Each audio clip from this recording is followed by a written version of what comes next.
morning students, this is lecture 2 under module 8. As you know, we have been discussing biooil and biochar. Under this lecture, we will be discussing about the various fuel characterization techniques. I will tell you the details about the procedure, which will help you immensely later on when you try to carry out such analysis for the biofuel that you are going to produce. Especially the liquid biofuels, and then we will also today talk about the bio oil upgradation technologies. So, let us begin. Biodiesels from different sources like vegetable oil and animal have become popular over the last few years. Although the main constraints of applications of biodiesel are the high market price and need for many of their feedstock as food sources, the other important factor to restrict them from being used more is that they can damage the engine parts due to some of their properties and thereby reduce the engine life. The threats of pollution due to the use of conventional and non-conventional fuels are becoming evident. It is found that biofuels including biodiesels are more eco-friendly than petrodiesel. Only the NOx emissions from the combustion of biodiesels have been reported to be little more than that of the petrodiesel.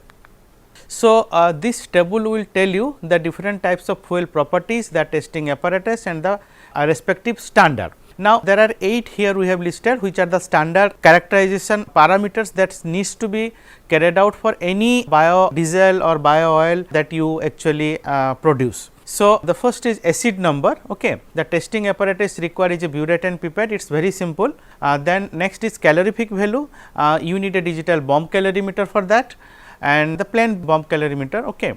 Digital or not digital is not an issue actually. So, then kinematic viscosity, you need a viscometer. Relative density, you can calculate it using pycnometer, flash and fire point using the respective apparatus, cloud and pour point using the respective apparatus, ash content, you need a muffle furnace, it is a simple thing. Carbon residue also you can carry out using a carbon residue content apparatus. You can see the standards are given, okay, the international standards, ASTMs and all these things. So, the properties of the biodiesel give an indication of whether it would be suitable or not for the performance, life and emission of the engine. Some of the properties are we have already discussed under this table. So, we will see one by one. Okay. The first is acid number. Titration method is used to estimate the acid number of the biodiesel. Usually 0.1 to 0.5 ml of biodiesel is taken in a conical flask, a 50 ml of the solvent mixture which is usually 95% ethanol and diethyl ether in 1:1 ratio is added to it and mixed thoroughly. Now, this solvent oil mixture is titrated against 0.1 molar KOH using a 1% phenolphthalein indicator. So, you can find out the acid number from this formula. So, 56.1 into normality of the KOH solution into volume of KOH used divided by weight of the sample taken. Now, besides the quality control of biodiesel, the acid number plays a significant role in the quality control of the feedstock also. Additionally, increasing acid numbers when compared to the initial acid number of the biodiesel can point to ongoing fuel degradation or the intrusion of the water. So, which actually happens by the hydrolysis of the free fatty acids. Then the next is calorific value. Biodiesel about 0.5 gram in a container is placed in the bomb and a 8 centimeter cotton thread hanging from an 8 centimeter nichrome wire is dipped into the biodiesel. The bomb is then filled with oxygen at 400 psi, then it is placed inside the insulator container containing distilled water and the fuse wires are placed in their position on the bomb. The nichrome wire is stuck to 2 sticks attached to the fuse wires. The initial temperature is noted and then it is reduced to 0 degree centigrade. The fire button is pressed to make a short circuit on the nichrome wire and ignite the biodiesel. The temperature kept on increasing for a certain time. The temperature is noted when it was stable. So, the calorific value in kilojoules per kilogram can be calculated by this equation. So, weight of the water plus water equivalent into temperature rise into specific heat of water divided by weight of the sample. Then kinematic viscosity. The biodiesel is poured into the heat chamber of a redwood viscometer and heated up to 40 degree centigrade.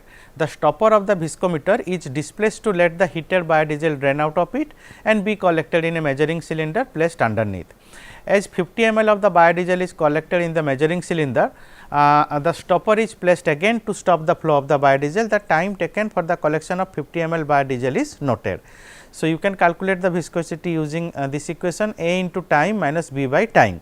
So, here A and B are two constants for the specific redwood viscometer, A equals to 0.26 and B equals to 179 when the time taken is less than 100 second, and A becomes 0.24 and B becomes 50 when the time taken is more than 100 second. So, the next is relative density. The pycnometer is kept inside a refrigerator after filling them up with biodiesel. They are taken out of the refrigerator when the temperature of the biodiesel reached 15 degree centigrade. The mass and volume of the biodiesel are measured and the density of the biodiesel is calculated. The formula for measuring the density is as follows. So, the relative density in kilograms per meter cube equals to mass of the pycnometer containing the biodiesel minus mass of the empty pycnometer divided by the volume of the biodiesel. So, then we will talk about the flash point, fire point, cloud and pour point. These are very important properties for any liquid fuels. So, flash and fire point, the biodiesel is kept inside the flash and fire point apparatus and a cotton thread is placed in it. The biodiesel is heated with a gas stove, another ignited cotton thread is dragged on the surface of the former thread. The temperature at which the spark came out of the first thread is noted as the flash point of the biodiesel, and the temperature at which the thread started burning is noted as the fire point of the biodiesel. These are very simple experiments. Similarly, cloud and pour point, the cloud and pour point apparatus is filled up with ice. The glass vessels of this apparatus filled up with biodiesel are placed in their slots of the apparatus. The temperature at which the paraffin in the biodiesel started solidifying and cloudiness appeared in the biodiesel was noted as the cloud point. The temperature at which the biodiesel becomes semi-solid is noted as the pour point of the biodiesel. Then S content, the sample 5 gram is taken in a pre-weighed quartz crucible and placed inside a muffle furnace, usually at 450 degree centigrade preheated. After half an hour, when the biodiesel burnt completely to ash, the crucible is taken out. The crucible is weighed again when its temperature dropped to room temperature. So, you basically keep it in a desiccator. The formula for calculating the ash content is given below. Ash content of biodiesel in percentage equals to initial weight of the crucible minus final weight of the crucible divided by weight of the biodiesel into 100. Then the another one is the carbon residue content. So, what you do is that you take 5 gram of biodiesel and it put it inside a pre-weighed heat proof glass bulb and placed inside the carbon residue apparatus preheated at 450 degree centigrade and kept there for half an hour. The weight of the bulb is measured after its temperature dropped to room temperature. So, the carbon residue content of the biodiesel in percentage can be calculated by this equation, that initial weight of the bulb minus final weight of the bulb divided by weight of the biodiesel taken into 100. So, another very important parameter for any liquid fuel is the water content determination. Water contamination of biodiesel plays a significant role in the quality of control of the feedstock and the end product. Biodiesel, although considered hydrophobic, can contain as much as 1500 parts per million ppm of dissolved water, excluding that of the suspended water droplets. Now, the presence of water in biofuels reduces the calorific value, enhances corrosion, promotes the growth of microorganisms and also increases the probability of oxidation products that are formed during long term storage. Additionally, water clips the ester bond of the FAMs via hydrolytic degradation. The same applies for the glycerides in the feedstock also. The liberated free fatty acids consume the added sodium hydroxide, thereby forming soaps and emulsions that increase viscosity and seriously hinder the phase separation of the glycerin.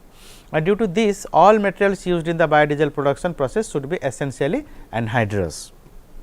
Several methods exist for the determination of water. So, like Lawson drying, reaction with calcium hydride, Karl-Fischer titration which is the most adapted one, then Fourier transfer infrared or Raman spectroscopy and dielectric measurements. Now, among these, the KFT or the Karl-Fischer titration is certainly the method of choice when trace amounts are free, emulsified or dissolved water have to be accurately determined in a reasonable time. The principle of KF titration is based on the Bunsen reaction between the iodine and sulfur dioxide in an aqueous medium. A primary alcohol can be used as the solvent and a base as the buffering agent. The alcohol reacts with sulfur dioxide and base to form an intermediate alkyl sulfite salt, which is then oxidized by iodine to an alkyl sulfate salt. Okay, so, this is the reaction. Okay. The reactive alcohol is typically methanol or 2,2-ethoxy-ethoxy-ethanol or another suitable alcohol. Water and iodine are consumed in a 1:1 ratio in the above reaction. Once all of the water present in consumed, the presence of excess iodine is detected by the titrator's indicator electrode that signals the end point of the titration. The amount of water present in the sample is calculated based on the concentration of iodine in the Kf titrating reagent, that is titer, and the amount of Kf reagent consumed in the titration. In most cases of the Kf titration, the sample can be directly injected into the Kf solution and xylene can also be injected in order to improve biodiesel solubility. However, as many biodiesel fuels contain additives or impurities that can undergo side reactions during titration, they should not be injected directly. So, now we understand the different types of the fuel properties that needs to be actually characterized for a biodiesel or biooil. Now, we will talk about the biooil, which is the major product from the pyrolysis of biomass, and as we have discussed many times that biooil suffers so many different types of drawbacks like high water content, high oxygen content, higher viscosity. Okay. There are many other things also we will discuss now. Okay. So, there is a need to upgrade the biooil. So, now we will discuss the different biooil upgradation techniques and how they can be performed. So, why there is a need to upgrade the biooil? Now, biooil can be upgraded in a number of ways. So, we can do it either physically, chemically or catalytically. So, there are number of objectives for upgrading of which the main ones are. First one is the most important of course, the improvement of the biooil quality to overcome or reduce one or more of the fuel quality deficiencies, and the second is towards the production of chemicals, and if you remove oxygen then you can produce hydrocarbon biofuels. So, the most important properties that inhibit the widespread use of biooil are first is the phase separation. So, phase separation from use of wet feedstock and or secondary cracking of vapors leading to high water content in the liquid product. Phase separation cannot be reversed except though relatively high additions of co-solvents such as ethanol. Then incompatibility and immiscibility with conventional fuels from the high oxygen content of the biooil. So, if you cannot do that, then the problem is that you cannot blend it with the petrofuels, and then high solids content that affect the catalyst and utilization in engines and burners, high viscosity that hinders pumping and combustion and which cannot readily be controlled by raising temperature as for heavy fossil fuels due to the temperature sensitivity. Now, high water content that lowers heating value, but also lowers viscosity, chemical or thermal instability which limits the use of the higher temperatures for controlling properties, and again another one is the high acidity which actually leads to corrosion in storage and utilization. So, as you understand from these so many drawbacks, you have to understand what is the intention. Okay. So, the intention of producing biodiesel and upgrade it to a certain quality, so that its fuel properties matches to that of the diesel, petrodiesel. If it matches, then only you can blend it, or you can directly use it in the engines which were used to burn actually the petrodiesel, right. So, to achieve that there are various upgradation technologies available. So, we will discuss one by one. So, the first one, physical upgradation of the biooil using the simple filtration mechanism. Now, the most important properties that may adversely affect biooil fuel quality are incompatibility with the conventional fuels from the high oxygen content of the biooil, high solids content, high viscosity and chemical instability. Now, hot vapor filtration can reduce the ash content of the oil to less than 0.01% and the alkali content to less than 10 ppm, much lower than reported for biomass oils produced in systems using only cyclones. Now, this gives a higher quality product with lower char. However, accumulated char on the filter medium is catalytically active and potentially cracks the vapors, reduces yield by up to 20%, reduces viscosity and lowers the average molecular weight of the liquid product. Now, there is limited information available on the performance or operation of hot vapor filters, but they can be specified and perform similarly to hot gas filters in gasification processes. So, this is an classical study. In the below you can see that the reference is given. So, it is in ACS Sustainable Chemistry and Engineering, and it is a nice work. Okay, what they have done here, that they have performed the catalytic hot gas filtration with a supported heteropolyacid catalyst. Okay. So, the diesel engine test performed on crude and hot filter oil showed a substantial increase in burning rate and a lower ignition delay for the latter due to the lower average molecular weight of the filtered oil. Liquid filtration to very low particle sizes of below around let us say 5 micron is very difficult due to the physicochemical nature of the liquid and usually requires very high pressure drops and self cleaning filters, although improvement is claimed with filter pores of around 10 micron. So, the next physical upgradation is solvent addition and emulsions. Polar solvents have been used for many years to homogenize and reduce the viscosity of biomass oils. The addition of solvents, especially methanol, showed a significant effect on the oil stability. Debold and Zernick found that the rate of viscosity increase, or we can say that due to the aging actually, for the oil with 10 weight percent of methanol was almost 20 times less than that of the oil without additive. Now, use of co-solvents to compatibilize biooil with other sustainable liquid fuels as blends is tested. Pyrolysis oils or biooils are not miscible with hydrocarbon fuels, but they can be emulsified with diesel oil with the aid of surfactants. A process for producing stable micro emulsion with 5 to 30% of the biooil in diesel has been developed at Kinematic. So, the reference is given below.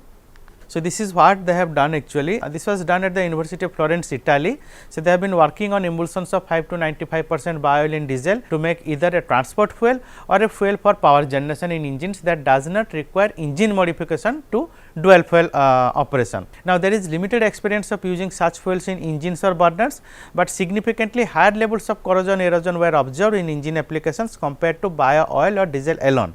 A further drawback of this approach is the cost of surfactants and the high energy required for the emulsification. So, what they have done, it is a simple experiments. So, the biooil, if it is not suitable for emulsification, basically the heavier fraction, okay, whatever the lighter fractions are can be emulsified or will be mixed with different emulsifying agents, like these are surfactants twin 60, span 80 and all these things, and diesel in different proportions, right. So, once that is done, so you can get something like the this is the mixture, this is the stratified one, this is the stable one. Okay. So, at different proportions and or you can say the different blends, okay, using different surfactants. So, different this one mixtures were prepared, their stability is tested and their engine performance is also carried out. So, a further drawback of this approach is the cost of the surfactants and the high energy required for the emulsification. So, the next one is physical upgradation using the blends. Okay. So, more recently some success has been achieved through production of blends of biooil with a variety of co-solvents and other sustainable or green fuels as well as conventional transport fuels. Therefore, some exploratory work was initiated in 2012 to produce homogeneous blends of biooil with biodiesel and an alcohol co-solvent. So, both ethanol and butanol were tried. A key result was that single phase and stable blends of biooil, biodiesel and either ethanol or butanol could be prepared, which utilize the whole biooil including the water content. So, this is one of the best thing regarding this blending actually. So, you use the entire biooil that is coming out of the pyrolysis reactor including that of the water part or aqueous part. So, a key requirement is to maximize the use of biooil, maximize the sustainability of the resultant blend by use of renewable solvents and satisfy marine oil specifications, of which flash point above 60 degree centigrade is the key. So, this is the overview of the fast pyrolysis upgrading technologies. Okay. So, another important upgradation method. Okay. So, this is the direct route of the fast pyrolysis and this is indirect route. So, under the direct route biomass undergoes the fast pyrolysis. So, the cracking is happening. So, part of that directly goes to refining and part of that again further process using the hydroprocessing. And you then refined and you get these hydrocarbons, SNGs, diesel, gasoline, etc., or various different fractions. The liquid biooil part can be modified as for example to esters and can be used as chemicals, and also part of that can be refined to gas the biofuels, and the you can prepare directly the blends and used as fuels. Under the indirect routes, you can use the gasification, that means the syngas, and then convert is using the Fischer-Tropsch synthesis to different types of alcohols, and then you can get another fuel platform here, or from here the FT synthesis directly goes to the refining platform and you get the different types of biofuels. Then catalytic upgradation of the biooil, so natural S in biomass. Okay. Before considering catalytic upgradation of biooil, it is important to appreciate firstly that biomass contains very active catalyst within its structures. So, these are called the alkali metals that form S and which are essential for nutrient transfer and growth of the biomass. The most active is of course potassium, followed by sodium. Now, these act by causing secondary cracking of vapors and reducing liquid yield and liquid quality, and depending on the concentration the effect can be more severe than even the char cracking. S can be managed to some extent by selection of the crops and harvesting time, but it cannot be eliminated from growing biomass. S can be reduced by washing in water or dilute acid, and the more extreme the conditions in temperature or concentration respectively, the more complete removal of the ash will happen. However, as washing conditions becomes more extreme, firstly hemicellulose and then cellulose is lost through hydrolysis. Now, this reduces the liquid yield as well as the quality. In addition, washed biomass needs to have an acid removed as completely as possible and recovered or disposed of, and the wet biomass has to be dried again. Now, so washing is therefore not considered as a viable possibility unless there are some unusual circumstances such as removal of the contaminants. Another consequence of high S removal is the increased production of levoglucosan, which can reach levels in biooil where recovery becomes an interesting proposition, although commercially market needs to be identified and or developed. You know, levoglucosan is one of the most important chemical that forms during pyrolysis directly as a decomposition product from the carbohydrates, starch and other things, cellulose and hemicellulose, whatever it is, right. Now, levoglucosan is also an important chemical. It has various widespread application. One of the most important application is its use as a tracer. Okay. So, there are many other applications also. The next is hydrocarbon biofuels. Now, direct production of high yields of liquids by fast pyrolysis inevitably caused attention to focus on their use as biofuels.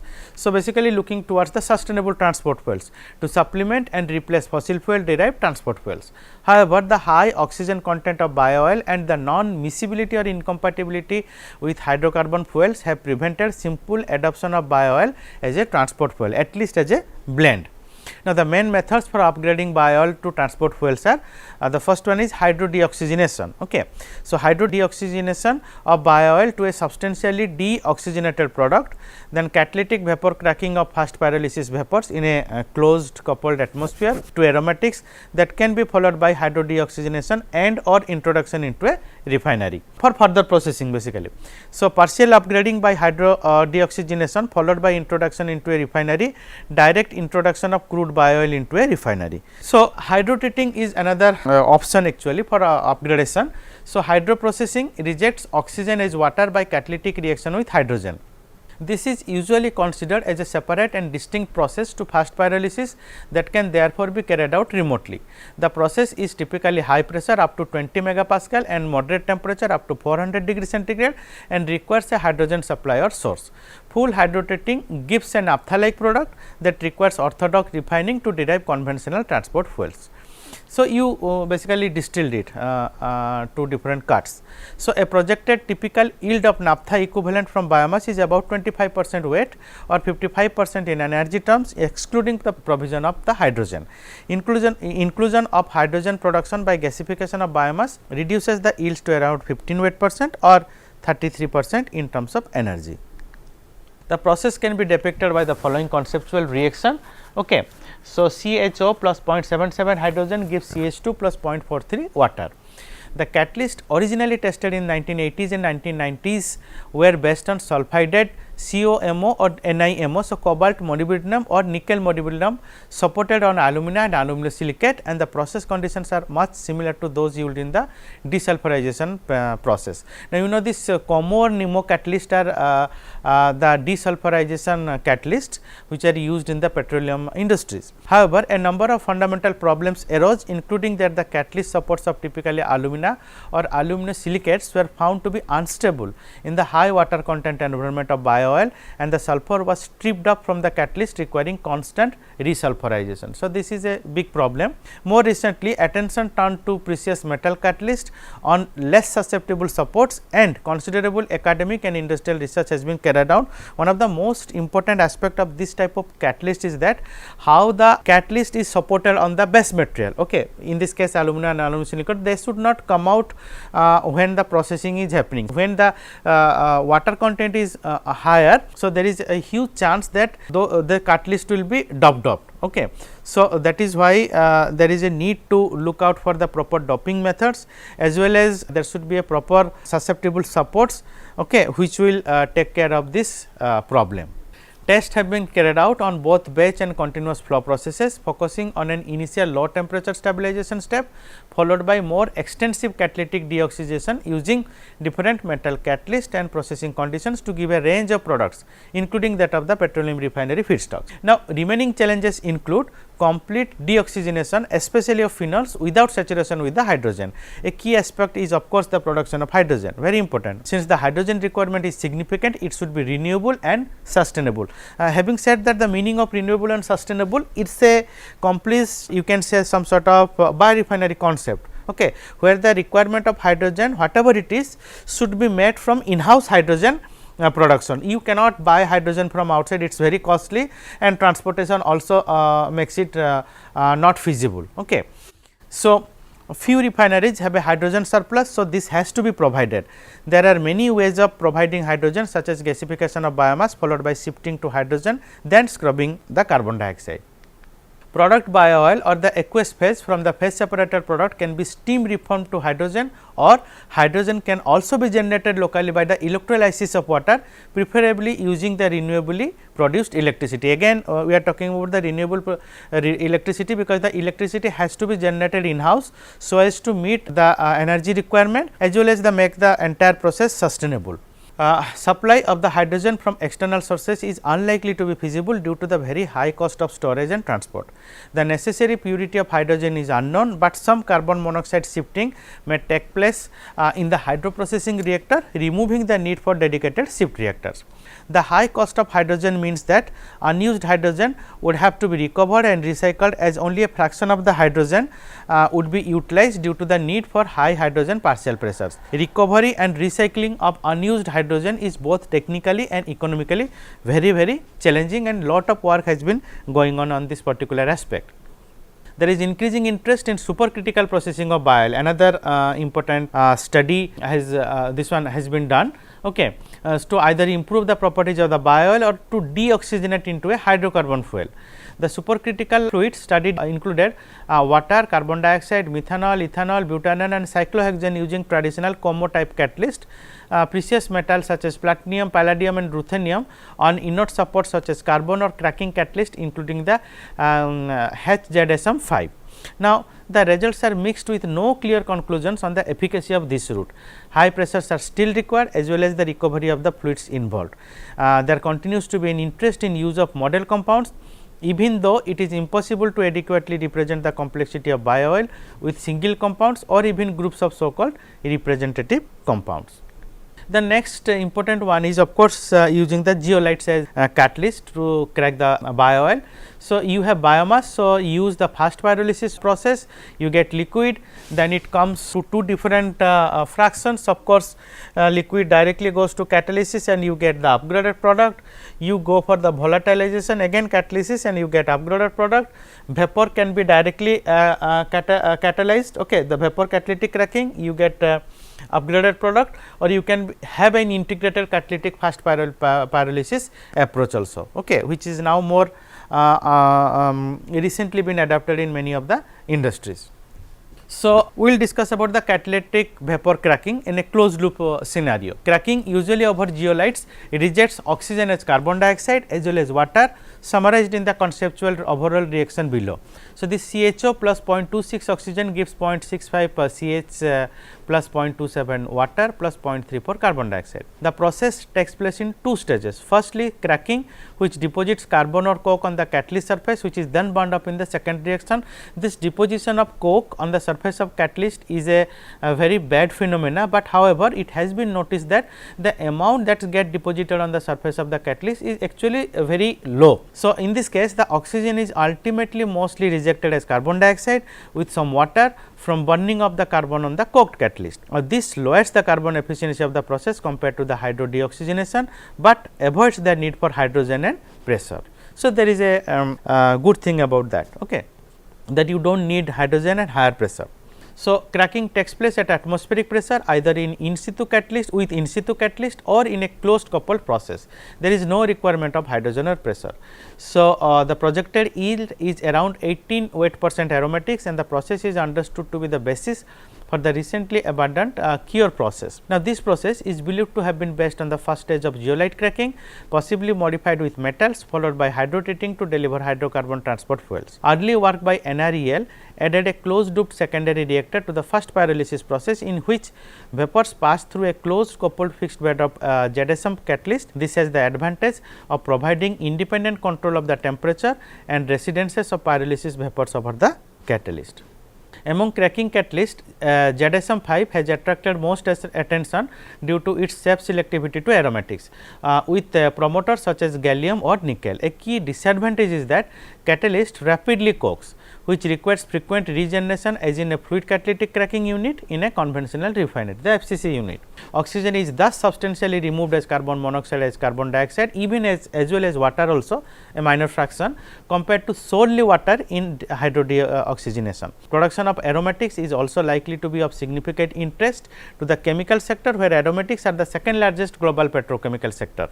A complementary approach is to incorporate catalyst cracking in the pyrolysis reactor, which offers a more compact reaction system, but there is a catch. So, you have to compromise between the two things. First is the optimum pyrolysis condition, and there is also an optimum catalysis condition. Okay. So, anyway, somewhere you have to make a compromise. So, by optimizing both the process parameters simultaneously, and to see that you are getting a moderate yield. Okay. So, this is one of the continuous fast pyrolysis process that was developed for the lignin actually, and a direct upgradation of pyrolysis vapor by the HZSM 5 catalyst, which is producing by producing the renewable aromatics. So, you can see this is a screw feeder where the lignin is being fed to the pyrolysis centrifuge reactor. The pyrolysis has been happening in a separate one, and the vapor whatever it is coming away, the pyrolysis reactor, okay, it is getting cracked in a separate reactor, where the catalyst in the fixed bed system are being provided. So, the bed is made up of the HZSM 5 catalyst, then you get the aromatic hydrocarbons, olefins and all these things. Okay. So, although some advantages results in improvements to yield and quality of the liquids, the catalyst has to operate at the same temperature as pyrolysis or vice versa, and the necessary contact time for the fast pyrolysis are not optimal for catalytic cracking. So, there is a catch. This is what I was just mentioning you, that kindly understand that the optimized process parameter for pyrolysis, lignin pyrolysis or biomass pyrolysis, is quite different than of the optimized process parameters for the catalytic cracking, vapor catalytic cracking.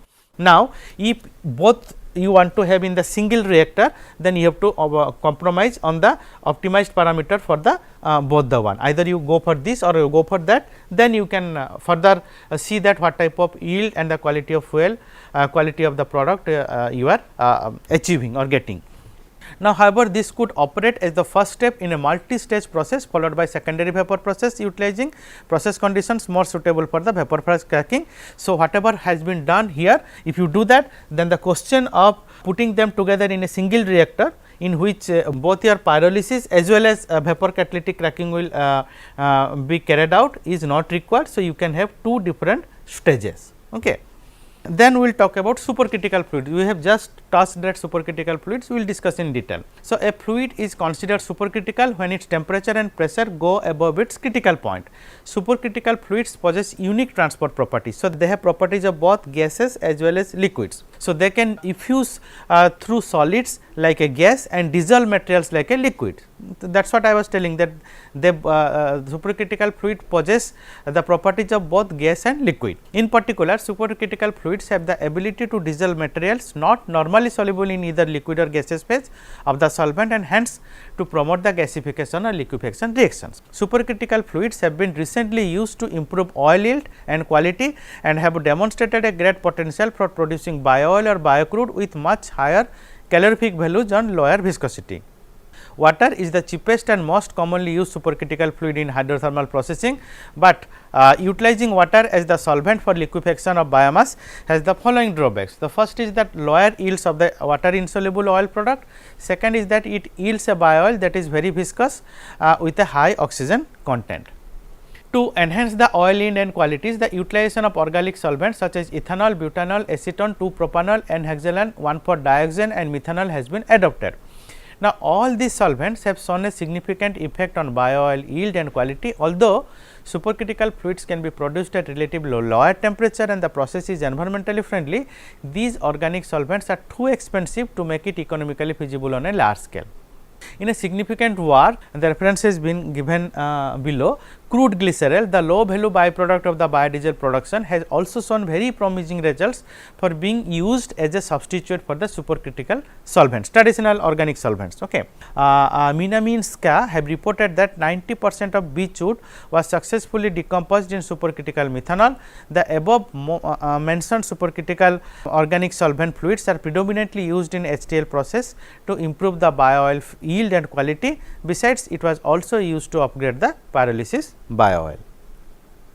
Next is gasification of synfuels. A recent concept that has attracted much interest is the decentralized production of biooil or biooil char slurries for transportation to a central process plant for gasification and synthesis of hydrocarbon transport fluids by for example, the FT process in FT synthesis or alcohols. Although there is a small energy penalty from the lower pyrolysis energy efficiency, transportation energy and additional biooil gasification stage, this is more than compensated by the economies of the scale achievable on a commercial sized gasification and transport fuel synthesis plant. Now, although the concept of very large gasification plants of 5 gigawatt or more has been promoted based on the importation of biomass on a massive scale to an integrated plant, for example, that was already established at Rotterdam, there are significant obstacles to be overcome. Decentralized fast pyrolysis plants up to 100,000 tons per year or 12 tons per hour are currently feasible and close to being commercially realized. Biooil gasification in an entrant flow oxygen blow pressurized gasifier is also feasible, such as a Texaco or cell system, with the added advantage that feeding a liquid at pressure is easier than solid biomass, offers lower cost, and the gas quality under such condition is likely to be higher than from the solid biomass. Finally, transport fuel synthesis at 50,000 to 200,000 tons per day is also commercially realizable from the extensive gas to liquid plants currently operational around the world. Synthetic hydrocarbons include diesel, gasoline, kerosene, LPG and methane. These liquid fuels are entirely compatible with conventional fuels in all proportions, but are much cleaner. At least in the medium term, these are likely to be the biofuel of choice due to the ease of assimilation into the marketplace. We will now discuss about fast hydropyrolysis. Fast hydropyrolysis is the decomposition of an organic material under high heating rates, almost about 500 degree centigrade per second, in a hydrogen environment. It can only be performed in systems that allow short vapor residence time, few seconds only, such as fluidized bed reactors, cyclone reactors, micropyrolysis systems such as the PYGCMS, okay, and the pyroprobe. The hydrogen may be the only gas or may be diluted in an inert gas such as nitrogen. Fast hydropyrolysis was performed for coal in the past. The hydrogen partial pressure is variable and it usually ranges from atmospheric to about 30 bar, though studies with 54 bar have been also reported.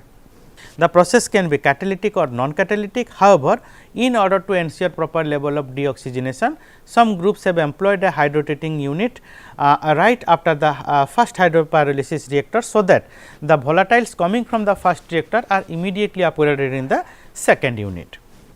First hydropyrolysis generates two liquid phases. One is that organic phase containing the mixture of hydrocarbons, which is the target product or the biooil part, and then the aqueous phase along with the char and permanent gases. If a catalyst is used, then coke on the catalyst surface may also be produced, though it has been reported that the amount of coke formation is small. A fluidized bed reactor is basically chosen for this illustration. All the configurations are discussed: non-catalytic fast hydropyrolysis, catalytic fast hydropyrolysis, non-catalytic fast hydropyrolysis with ex situ hydrotreating, and catalytic hydropyrolysis with ex situ hydrotreating. I will show you the schematic representation of these four systems what we have just mentioned. The first one, okay. So, this is fast hydropyrolysis, right. Here whatever you are seeing, that it is a pyrolyzer or pyrolysis reactor. Okay. The biomass is being fed and you use some sort of inert particles bed basically to carry out the fluidization. They are not catalyst. Okay. So, hydrogen is being fed and you get the oxygenated volatiles. Now, in the second case B, it is catalytic fast hydropyrolysis. So, instead of having the inert particles here, we have catalytic particles bed, fluidized catalytic bed particles here, right. So, and hydrogen is being fed and you get you carry out this. Now, in the third case, it is there is a separate hydrotreating unit, okay, without catalyst, right. So, you do not have a catalyst here, again it is the inert particles to carry out the fluidization process, and you have a secondary unit which is hydrotreating unit, but that hydrotreating unit is having catalyst. Now, in the last one you have a catalytic pyrolyzer as well as you have a catalytic hydrotreating unit. So, both the units contain catalyst. Okay. So, four distinct cases has been studied. The reference is also given below. So, if an HDO catalyst is present in the reactor, it is called catalytic fast hydropyrolysis. Catalytic hydropyrolysis often performed at elevated pressure to increase the driving force for the HDO. Now, this approach has been more successful in achieving the high energy recovery and biooil with low oxygen content. Both non-catalytic and catalytic fast hydropyrolysis can be coupled with downstream HDO performed in a fixed bed reactor for vapor phase product upgrading. An advantage of not having a catalyst in the pyrolysis reactor, scenario A and C here. Okay. These two are non-catalytic. Okay. The optimal temperature of 500 degree centigrade for fast pyrolysis can be applied without having to also consider what might be optimal for the catalytic HDO reactions. Note, however, that without HDO catalyst, the hydrogen used in the fast hydropyrolysis typically does not enable significant HDO. So, this is one of the disadvantages. So, it is always better to have a catalytic HDO. Okay. Therefore, the advantage of in situ HDO is not obtained here, and it becomes crucial to have a short residence time before the downstream HDO reactor to avoid secondary reactions such as polymerization. For concepts with a catalyst in the fluid bed, scenario B and D, okay, where catalysts are used both in the pyrolysis reactor as well as in the hydrotreating units, the choice of catalyst becomes very crucial. A 2 reactive catalyst also may crack all species to light gases and no oil phases formed. So, you do not get oil. So, the catalyst selection is very important. This was observed by Dayton et al. That initially most gaseous products were obtained, but due to catalyst deactivation a liquid product was obtained after 20 hours on stream. Okay. So, this is a proposed process diagram for the H2 biooil concept. Okay. The reference is given here. Okay. The first hydropyrolysis and downstream catalytic HDO. So, what is happening is this, here the hydropyrolysis reactor here, the biomass is being dried, okay, then fed directly to the hydropyrolysis reactor. So, hydrogen is being fed here. Okay. Then whatever you get here, so it goes through two the series of cyclone separators. So, in the first one, the cyclone will separate the sand and char. Now, this sand and char will be fed to a combusting unit, okay, right, and whatever is coming out in this combusting unit is being fed to another cyclone separator, where the sand will be recirculated back to the pyrolyzer. Okay. Sand is a heating medium, right. Now, the gases, okay, the pyrolytic vapors, now those can be from here, actually it goes to the temperature adjustment, then catalytic HDO process, then it can goes to the gas liquid separator and condensation. Now, again I am telling you that there can be many small unit operations involved in the entire scheme, which are not being shown here. Okay. Let you understand that what are the main units, okay, that are responsible for carrying out this H2 biooil process. Okay. So, a process referred to as the H2 biooil involved first hydropyrolysis at elevated pressure and downstream HD of the pyrolysis vapors. The process combines fast hydropyrolysis with vapor upgrading to produce a biooil compatible with the current transportation fuel infrastructure. The pyrolysis gas may be recycled to the pyrolysis reactor or utilized in a gas turbine, and the char is combusted or gasified to provide heat and or hydrogen for the process. The H2 biooil concept was partly verified by an experimental investigation using pure cellulose as biomass and inverted cyclone fast hydropyrolysis reactor operated at 550 degree centigrade, and a fixed base SDO reactor with alumina, platinum alumina or ruthenium alumina as catalyst operated at 375 degree centigrade with 9 bar hydrogen partial pressure and 27 bar total pressure. So, this is a very good actually study, and this has been commercially adapted, okay, the H2 biooil process. Now, the degree of deoxygenation obtained in those experiments were only 14 to 27%. In a follow-up study, the HDO catalyst was improved by using platinum molybdenum support on multi-walled carbon nanotubes. Now, you understand that the significance of the catalyst, the selection of catalyst is very important. The residence time in the HDO reactor was more than doubled, and the conditions adjusted to 480 degree centigrade in the pyrolysis reactor, 300 degree centigrade is the HDO reactor, and 25 bar hydrogen pressure, resulting in close to 100% deoxygenation using both cellulose and poplar wood as biomass. So, this is a case study. Okay. You can use other biomass. No liquid oil was recovered, only an aqueous phase. So, the biooil composition and yield was only based on the GC analysis of the gas phase. Overall, it appears that to realize biomass to hydrocarbon fuels using a fast hydrolysis based process, fast hydropyrolysis at elevated pressure using a high partial pressure of hydrogen is a possible method. Okay. So, centralized plants are more favorable in terms of the hydrogen requirement, which is significant for both catalytic fast hydropyrolysis and catalytic HDO hydrodeoxygenation. Okay. And it is clear that hydrogen consumption should be addressed in the development of a commercially attractive process. One option is to reform the light gases produced in the fast hydropyrolysis into carbon dioxide and hydrogen, which can then be fed to the pyrolysis reactor, and carbon dioxide can be recycled back for other processes. Additional hydrogen could potentially be produced sustainably from the electrolysis of water using electricity from wind and solar power, making entirely the production of hydrogen as sustainable and green. Okay. Hydrogen could potentially also be produced from the gasification of char. Another utilization strategy for the light gases could be conversion into synthetic natural gas by using the methanation process. Now, techno-economic analysis and life cycle assessments can be used to evaluate whether a process is economically viable and allows for comparison of the different processes.